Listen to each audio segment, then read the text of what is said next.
de la béatitude involontaire. Avec de pareilles énigmes et de telles amertumes dans le cœur, Zarathustra passa la mer. Mais lorsqu'il fut éloigné de 4 journées des îles Bienheureuses et de ses amis, il avait surmonté toute sa douleur. Victorieux et le pied ferme, il était de nouveau debout sur sa destinée, et c'est alors que Zarathustra parlait ainsi à sa conscience pleine d'allégresse. « Je suis de nouveau seul et je veux l'être, seul avec le ciel clair et avec la mer libre, et de nouveau l'après-midi est autour de moi. » C'était l'après-midi lorsque, pour la première fois, j'ai trouvé mes amis. C'était l'après-midi aussi une autre fois, à l'heure où toute lumière devient plus tranquille, car les parcelles de bonheur qui sont en route entre le ciel et la terre se cherchent un asile dans les âmes de lumière. Maintenant, le bonheur a rendu toute lumière plus tranquille. Ô après-midi de ma vie! Un jour, mon bonheur lui aussi est descendu dans la vallée pour y chercher un asile. Alors il a trouvé ses âmes ouvertes et hospitalières. Ô après-midi de ma vie! Que n'ai-je abandonné pour avoir une seule chose, cette vivante plantation de mes pensées et cette lumière matinale de mes plus hautes espérances. Un jour, le Créateur chercha les compagnons et les enfants de son espérance. Et voici, il advint qu'il ne put les trouver, si ce n'est en commençant par les créer lui-même. Je suis donc au milieu de mon œuvre, allant vers mes enfants et revenant d'auprès d'eux. C'est à cause de ces enfants qu'il faut que Zarathustra s'accomplisse lui-même. Car seul, on aime du fond du cœur son enfant et son œuvre, et où il y a un grand amour de soi, c'est signe de fécondité. Voilà ce que j'ai remarqué. Mes enfants fleurissent encore dans le premier printemps, les uns après les autres, secoués ensemble par le vent. Ce sont les arbres de mon jardin et de mon meilleur terrain. Et, en vérité, où il y a de tels arbres, les uns auprès des autres, là, il y a des îles bienheureuses. Mais un jour, je les déplanterai et je les placerai chacun pour soi, afin que chacun apprenne la solitude, la fierté et la prudence. Noueux et tordu, avec une dureté flexible, chacun doit se dresser auprès de la mer, phare vivant de la vie invincible. Là-bas où les tempêtes se précipitent dans la mer, où le pied de la montagne est baigné par les flots, il faudra que chacun monte la garde de jour et de nuit, veillant pour faire son examen de conscience.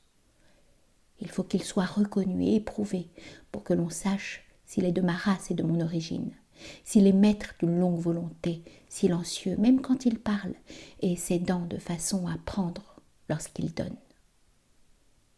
Afin de devenir un jour mon compagnon, créant et chômant avec Zarathustra, quelqu'un qui inscrira ma volonté sur mes tables, pour l'accomplissement total de toute chose.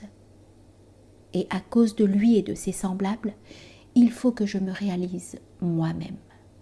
C'est pourquoi je me dérobe maintenant à mon bonheur, m'offrant à tous les malheurs, pour ma dernière épreuve et mon dernier examen de conscience.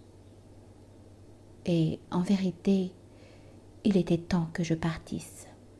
Et l'ombre du voyageur et le temps le plus long et l'heure la plus silencieuse, tous m'ont dit « il est grand temps ». Le vent a soufflé dans le trou de la serrure et il m'a dit « viens ». La porte s'est ouverte sournoisement et m'a dit « va ». Mais j'étais enchaînée à l'amour pour mes enfants. C'est le désir qui m'attachait par ce lien, le désir d'amour, afin de devenir la proie de mes enfants et de me perdre pour eux. Désirer, pour moi, c'est déjà me perdre. Je vous ai, mes enfants. Dans cette possession, tout doit être certitude et rien ne doit être désir. Mais le soleil de mon amour brûlait sur ma tête. Zarathustra cuisait dans son propre jus. Alors des ombres et des doutes ont passé sur moi. Déjà je désirais le froid et l'hiver. Oh, que le froid et l'hiver me fassent de nouveau grelotter et claquer des dents, soupirai-je. Alors des brumes glaciales s'élevèrent de moi. Mon passé brisa ses tombes. Mainte douleur enterrée vivante se réveilla. Elle n'avait fait que dormir cachée sous les linceuls. Ainsi, tout me disait par des signes, il est temps. Mais moi je n'entendais pas. Jusqu'à ce qu'enfin mon abîme se mit à remuer et que ma pensée me mordit. Hélas, pensée venue de mon abîme, toi qui es ma pensée, quand trouverai-je la force de t'entendre creuser et de ne plus trembler? Le cœur me bat jusqu'à la gorge quand je t'entends creuser. Ton silence même veut m'étrangler, toi qui es silencieuse comme mon abîme est silencieux. Jamais encore je n'ai osé t'appeler à la surface. Il m'a suffi de te porter en moi. Je n'ai pas encore été assez fort pour la dernière audace du lion, pour la dernière témérité. Ta lourdeur m'a toujours été terrible. Mais un jour, je veux trouver la force et la voix du lion pour te faire monter à la surface. Quand j'aurai surmonté cela en moi, je surmonterai une plus grande chose encore, et une victoire sera le sceau de mon accomplissement. Jusque-là, je continue à errer sur des mers incertaines. Le hasard me lèche et me cajole. Je regarde en avant, en arrière. Je ne vois pas encore la fin. L'heure de ma dernière lutte n'est pas encore venue. Ou bien me vient-elle en ce moment? En vérité, avec une beauté maligne, la mer et la vie qui m'entourent me regardent. Ô après-midi de ma vie, ô bonheur avant le soir, ô rade en pleine mer, ô paix dans l'incertitude. Comme je me méfie de vous tous. En vérité, je me méfie de votre beauté maligne. Je ressemble à l'amant qui se méfie d'un sourire trop velouté. Comme il pousse devant lui la bien-aimée, tendre, même encore dans sa dureté, le jaloux, ainsi je pousse devant moi cette heure bienheureuse.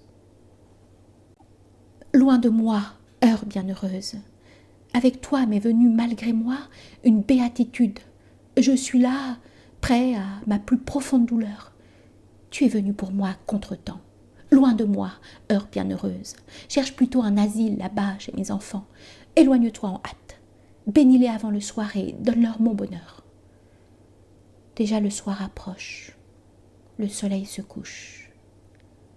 Mon bonheur s'en est allé. Ainsi parlait Zarathustra. Et il attendit son malheur toute la nuit. Mais il attendit en vain.